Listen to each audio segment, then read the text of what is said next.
Chapter 10 Friends at Last. Can we play in the fort? Wesley asked the twins after breakfast the next morning, please. Sure, Elizabeth said. We can make believe we're Indians.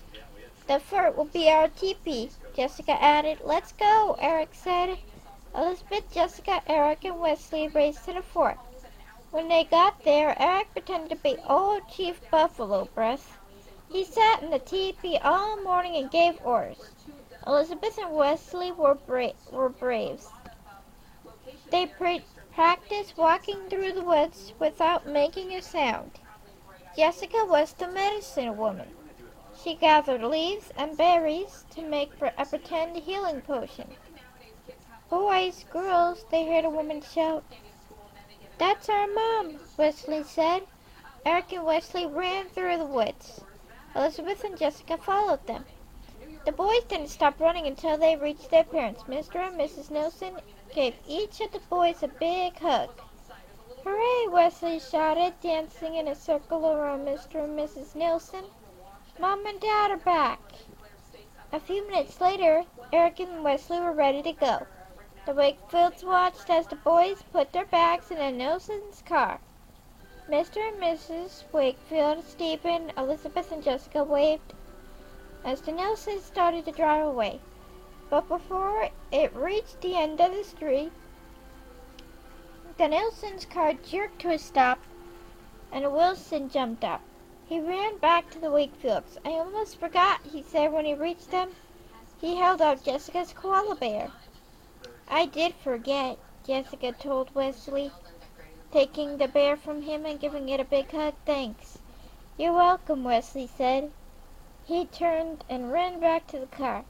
Too bad Eric and Wesley live so far away, Jessica said as the Nilsson station wagon disappeared around the corner. Elizabeth giggled.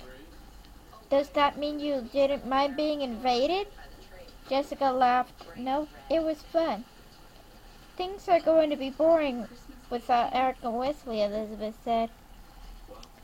No, they won't, Jessica remembered. A new boy reminded her. A new boy is starting school next week. Remember?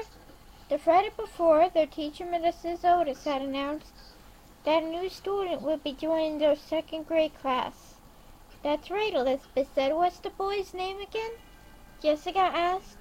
Mrs. Otis wrote it on the board. I don't remember, Elizabeth said, but I copied it down. Let's go look, Jessica said. They ran into the house and upstairs to their room. Jessica put her koala bear back on her pillow, where it belonged. Elizabeth found the new boy's name written on a piece of paper. Kisho Moraski. Elizabeth read, Kisho Moraski. Jessica repeated, that's a cool name. Elizabeth nodded. Kisho and I are going to be friends. Jessica laughed. Wait until you meet him, she said. He might be a bigger troublemaker than Eric and Wesley.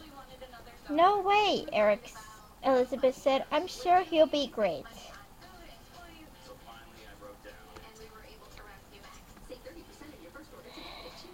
The end.